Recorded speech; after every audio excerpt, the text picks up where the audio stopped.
Bonjour, c'est l'heure de votre journal Infocité à la réalisation Khadija Traoré, mise en onde Malik Conseil, le sommaire. Infocité, le journal de l'info de proximité sur la 95.2. Présentation Mantia Traoré. Dans cette édition, nous vous parlerons des conditions de conservation des archives. Les archives ayant une place particulière dans la culture d'organisation, nous vous amènerons aux archives nationales du Mali, Cisa Amdalay, pour voir l'état des lieux. Si certains le portent pour la mode, il a une signification particulière dans de nombreuses cultures. Il est considéré comme un moyen de protection. Il s'agit bien là du bracelet en argent. Cette parure longtemps féminisée est également portée par les hommes, c'est là pour diverses raisons. Infocité, c'est aussi l'actualité internationale qui sera développée tout à l'heure par Mariam Konaté. Voilà pour les titres, les détails, c'est dans un instant. Mesdames et messieurs, bonjour et bienvenue. Comme annoncé au sommaire, nous vous amenons dans les locaux des Archives nationales du Mali. Véritable mémoire de notre pays, les archives contiennent actuellement des documents datant de l'époque coloniale. La structure tente tant bien que mal de remplir sa mission malgré les difficultés. Aïssata Traoré nous en parle. Dans ces magasins bien remplis se trouve la mémoire de toute une nation. En témoignent ces documents administratifs datant de l'époque coloniale ou encore ces numéros du journal officiel du Soudan français datant de 1919. Ici, nous sommes aux Archives nationales du Mali où se trouvent les documents administratifs de presque toutes les structures datant d'au moins 10 ans.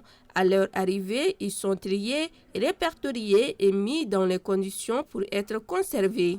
Seydou Diabaté, directeur national des archives du Mali. Il y a d'abord les archives de la période coloniale, datant de 1850, qui sont relativement bien conservées, malgré qu'il y a l'effet du temps. Nous avions pris des mesures, malgré la restriction des moyens, pour commencer la numérisation de ces documents de 1850-1950. Quant aux archives contemporaines de 1960 à maintenant, on continue le classement. Toutefois, force est de constater que les archives nationales sont en souffrance à l'image de ces documents qui tombent en morceaux avant leur numérisation. Seydou Diabaté, directeur national des archives du Mali. Le budget de fonctionnement par rapport à notre mission est insuffisant parce qu'il y a pas mal d'activités que nous organisons. En plus de l'insuffisance du budget, ça fait maintenant 2 ou 3 ans maintenant, on n'a plus de budget spécial d'investissement. Il y a le souci de l'obsolescence technologique. De plus en plus, on évolue vers le numérique. Mais nous sommes confrontés à l'acquisition de ces éléments-là. En plus de ces difficultés, s'ajoute l'insuffisance de ressources humaines. Qu'à cela ne tienne, la structure a des perspectives. Seydou Diabaté, directeur national des archives du Mali. Il y a la création des directions régionales des archives. On veut aller à l'extension du bâtiment. Un premier plan déjà architectural est sorti et qui doit faire rez-de-chaussée plus 3, à peu près plus d'une vingtaine de magasins. C'est pour prendre en charge dans les 20 ans, voire les 30 ans, les archives des institutions et des ministères au niveau de la Direction nationale des archives du Mali. Il y a un peu la relecture de la loi d'archives. Les textes sont au niveau du secrétariat général du gouvernement. Tout citoyen malien peut avoir accès à ces archives sur présentation d'une pièce d'identité. Le premier responsable de la structure incite chacun à s'impliquer pour valoriser le rôle tant important des archives nationales. Journée de don de sang à la mosquée Farouk de Hermakono. L'initiative est de l'association Haut Conseil islamique du Mali. Cette action humaine dont l'objectif est de sensibiliser sur l'importance du don de sang était aussi l'occasion de célébrer l'anniversaire de Feu Ba Oumoukone. C'était en présence de notre reporter Aïssata Silla.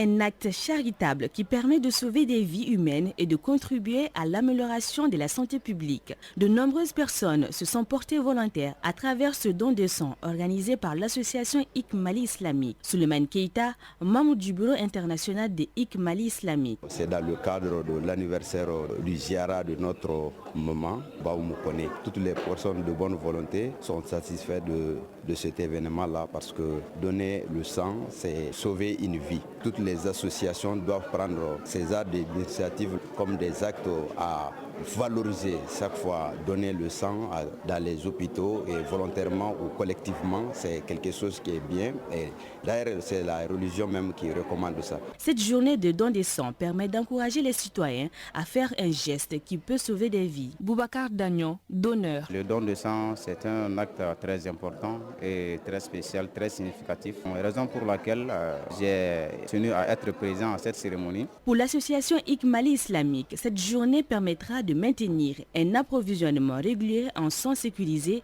et de qualité pour répondre aux besoins des patients. Et nous ouvrons à présent la page internationale. Nous ouvrons à présent la page internationale avec vous, Mariam Konaté. Bonjour Mariam. Bonjour Mathia. Au Sénégal, le président Macky Sall signe et persiste qu'il quittera ses fonctions au terme de son mandat le 2 avril. Et oui, le président Macky Sall a réaffirmé hier jeudi qu'il partira le 2 avril, date de fin de son mandat, dans un message sur X. Il affirme que la date de son départ reste absolument ferme. Des propos qui surviennent au lendemain du dialogue national dont les conclusions recommandent la tenue de l'élection présidentielle initialement prévue le 25 février, le 2 juin après la fin officielle du mandat de Macky Sall. Précisons que les citoyens sont dans l'attente et ne décolèrent pas totalement car ils pensent que le président Macky Sall veut rester au pouvoir. Au Ghana, cette fois-ci, un projet de loi criminalise les personnes LGBTQ. Absolument, Mathia, il existe désormais un projet de loi qui criminalise les personnes LGBTQ+, et leurs sympathisants au Ghana. Cependant, le projet a suscité une condamnation internationale hier jeudi après son adoption par le Parlement. Les Nations Unies l'ont qualifié de profondément troublant et ont demandé à ce que ce projet de loi n'entre pas en vigueur. Et la Zambie qui est en situation d'urgence nationale face à la sécheresse. La Zambie en alerte rouge au moment où le pays s'efforce de se remettre d'une récente épidémie de choléra. La sécheresse s'invite au tableau des catastrophes nationales. Le président de la Zambie dirait que la situation urge, affirmant qu'elle devrait dévaster la production alimentaire et la production d'électricité. Et cette découverte, Mariam, pour boucler cette page internationale, tu nous dis que le thé vert renforce la mémoire de travail. On t'écoute. Et oui, Mathia, le thé est bon pour les mémoires. Très efficace contre les pertes de mémoire légères dont certaines personnes peuvent être atteintes. Cet effet serait dû à un acide aminé naturellement présent dans le thé, ce qui ne contient pas de caféine. La consommation de thé vert semble donc efficace pour améliorer les fonctions cognitives et réduire la progression des déficiences cognitives chez les personnes âgées. Néanmoins, le nombre de personnes sur lesquelles cette étude a été réalisée est restreint et nécessite des études plus approfondies. Okay. Alors, la question est de savoir, Mathia, comment consommer le thé vert? Dis-nous. Pour bénéficier des bienfaits du thé vert, il est recommandé d'en boire 2 ou 3 tasses par jour, minimum, sachant qu'on peut en boire jusqu'à 10 tasses par jour. Alors, Mathia, voilà, je t'offre ta 2e tasse de thé du jour pour la suite de ton journal. Eh bien, merci beaucoup, Mariam Konaté. Allez, passe une très bonne journée. Merci à vous, pareillement. Comme annoncé dans les titres, nous nous intéressons aujourd'hui à l'usage du bracelet en argent. La plupart de nos concitoyens considèrent le bracelet en argent comme un accessoire apportant un plus au look. Si certains le portent pour la mode dans de nombreuses cultures, d'autres prêtent une certaine croyance de protection au bracelet argenté. Cette parure longtemps féminisée est également portée par les hommes. C'est là pour diverses raisons. Pour en savoir plus sur ce sujet, suivons Mariam Dao. Que vous soyez superstitieux ou tout simplement amoureux des bracelets, vous avez certainement en votre possession des bijoux qui se présentent sous différentes formes ou tout simplement confectionnés à partir de différentes matières. Au dire du traditionnaliste Yaya Koulibaly, le choix d'un bracelet n'est pas un hasard. Nous sommes en symbiose avec les forces visibles et invisibles qui nous conseillent et qui nous donnent des orientations, qui nous donnent des colorations de la vie et qui nous renvoient sur tel métal. On va dire cet enfant qui va naître là aura ce tel rayonnement. et cet enfant, ça peut être de sexe masculin ou féminin, il va avoir un cycle. Donc il faut chercher un bracelet en argent qui serait tatoué par exemple avec un morceau d'or. Et une fois que vous faites ça, cet enfant sera immunisé contre les agressions de la vie et il sera porteur à la fois de protection mais aussi de beaucoup de chance. On peut dire qu'il faut chercher de bronze. On peut dire qu'il faut chercher des alliances, c'est-à-dire entre le bronze et l'argent, qu'on appelle le naminero. Donc ça c'est très important. Bintou Diarra et Oumar Sangaré portent des bracelets. Selon eux, le port de ce bijou a une place très importante dans la vie spirituelle. Bintou Diarra, ménagère. Le bracelet en argent apporte beaucoup dans la vie de l'homme. Mis à part qu'il soit un accessoire de mode, il attire la chance et lutte contre plusieurs maladies mentales, parfois inexplicables. Oumar Sangaré Diouroujo, artisan. Le port du bracelet en argent est plus qu'important dans la vie. C'est le deuxième sacrifice qu'on doit faire dans la vie après celui du mouton selon nos coutumes. Il protège l'individu contre le mauvais œil. Je ne peux pas dire tous les bienfaits du port du bracelet en argent.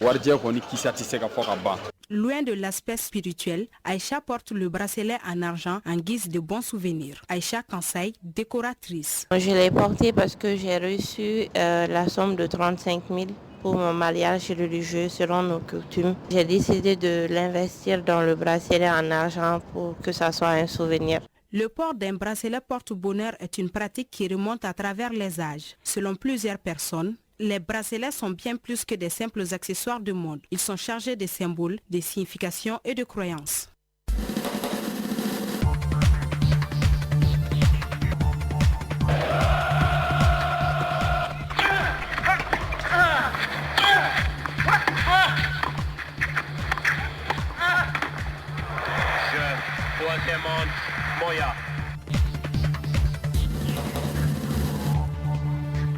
En sport, elle est dans ce studio en direct avec nous. Hawa Kamisuko, bonjour. Bonjour Mathia, comment vous allez? Je vais bien et vous? Ça va, j'espère que tu pratiques le sport. Bien sûr. Alors nous commençons par le championnat national de football féminin. La première journée s'est jouée le mercredi et hier jeudi. La première journée de la saison 2023-2024 a pris fin hier. Avec le match, l'AS Étoile de Boukouni et Souroubaba, un match qui s'est terminé par le nul, un but partout. Pour un rappel, en ouverture de la saison, l'AS Mandé, championne en titre, a réussi son entrée en lice. Les Mandékas ont dominé l'AS Momo de Sikasso à Bamako par le score de 2-0. Les Amazones de la commune 5 ont largement dominé l'AS Antenne de Sirakoro 6-1. L'AS Police a pris le meilleur 3-0 sur l'AS Real de Bamako. L'AS Saramaya à domicile a chuté 2-0 devant Santoro IFC. Et enfin, les Super Lions d'Amdalay ont assuré le service minimum 1-0 devant l'ISFAS. À noter que 12 clubs se battront cette année pour le titre de champion de ces championnats de football féminin. La deuxième journée donne son coup d'envoi le mercredi prochain. Awa, enchaînons avec les compétitions africaines des clubs. La 6e et dernière journée des matchs de groupe débute aujourd'hui. Le match de la 6e et dernière journée des matchs de groupe démarre aujourd'hui avec des matchs au programme. En Ligue 1 des champions, dans le groupe 2 à 16h, les Égyptiens du National Al-Ali du Malien Aliou Djenk, blessé premier du groupe avec 9 points, reçoivent les Tanzaniens de Young Africa du gardien international malien Djigui Diarra, deuxième du groupe avec 8 points, qui entre Aliou Djenk et Djigui Diarra sort vainqueur de ce duel de Maliens. Au même moment, les Algériens d'ICR Belouizdad, 3e avec 5 points, seront l'autre des Ghanéens du Madiama FC, 4e déjà éliminé avec 4 points. Les rencontres se poursuivront demain samedi avec les matchs suivants. Mamelodi Saoudone contre Tout-Puissant Mazambi, Pyramide FC contre FC Nouadhibou, Simba FC du Malien Sadio Kanouté contre Galassi, Widada AC contre ASEC Mimosa, Espérance Tennis contre Al-Hilal d'Odormoun, Petro Atlético de Luanda va jouer contre Étoile Sportive du Sahel, toujours avec la compétition africaine, mais cette fois-ci nous allons parler en Coupe de la Confédération. Le match commence demain samedi et à ce qui concerne notre pays, notre représentant, le Stade Malien de Bamako est en déplacement au Maroc, où il défiera la RS Berkane pour la quête de la première place du groupe D, car les deux équipes sont déjà qualifiées pour les quarts de finale. Le grand retour du Stade Malien de Bamako après 11 ans à ce stade de la compétition. Autre match, Stade Malien de Bamako, RS Berkane, il y aura Diable Noir Sékou Kouné. United, Club africain, Académie de Lobito, River United, Dream FC, Futur FC, Al Hilal de Tripoli, ISN d'Alger contre Sporting United, Zagrada Esperanza contre Abu Salim et enfin El Zamalek va jouer contre Goyave. À présent, Awa, parlons du championnat national de volleyball. La deuxième journée débute demain samedi. Avec samedi les prochain. Demain samedi, c'est avec les dames tout d'abord. Luis-Fas, ça va jouer contre 1008 logements, c'est sur le terrain de 1008 logements. Daouda Bougou va jouer contre Commune 5, c'est sur le terrain de Daouda Bougou. Et en monsieur, les matchs sont prévus pour le dimanche avec la rencontre. Isfas, 1008 logements, Commune 5, Commune 6. Alors, Awa, quelques nouvelles pour terminer cette page sport. Samuel Eto'o, président de la Fédération camerounaise de football, a annoncé le départ du sélectionneur de l'équipe nationale Rigobert Sonko ce mercredi 28 février. Il a beaucoup apporté à cette équipe, mais les lois du football étant ce qu'elles sont, nous n'avons pas atteint nos objectifs et notre comité exécutif et moi-même, nous ne voyons pas en train de reconduire le contrat, a expliqué Samuel Eto'o. J'ai eu l'occasion d'en discuter avec lui. J'ai donné nos positions et maintenant il faut penser à l'avenir de notre équipe, tout en lui souhaitant plein de succès dans sa future carrière. En 23 matchs, en tant que sélectionneur, il ne compte que 6 victoires pour 9 défaites. C'est tout, Awa? C'est tout. Merci beaucoup. Merci à vous. Nous vous souhaitons de passer une excellente journée. La page internationale, page météo, avant de boucler cette édition.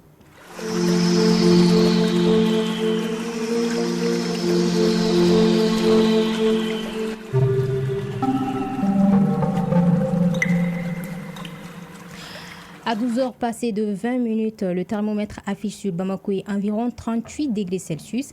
La maximale attendue est de 40 degrés Celsius et quant au soleil, il se couchera à 18h passées de 41 minutes. C'est donc la fin de cette édition, une présentation de Mancha Traoré, réalisation Khadija Traoré, Omar Sissoko, mise en onde Malik Kansai, coordination Salimata Dao, Aminata Konate. Merci de votre aimable attention et toutes nos excuses pour le retard accusé. Passez un excellent moment en notre compagnie. Écoutez la différence. La chaîne 2 sur le net, c'est www.ortm.nl. La chaîne 2, la passion de servir.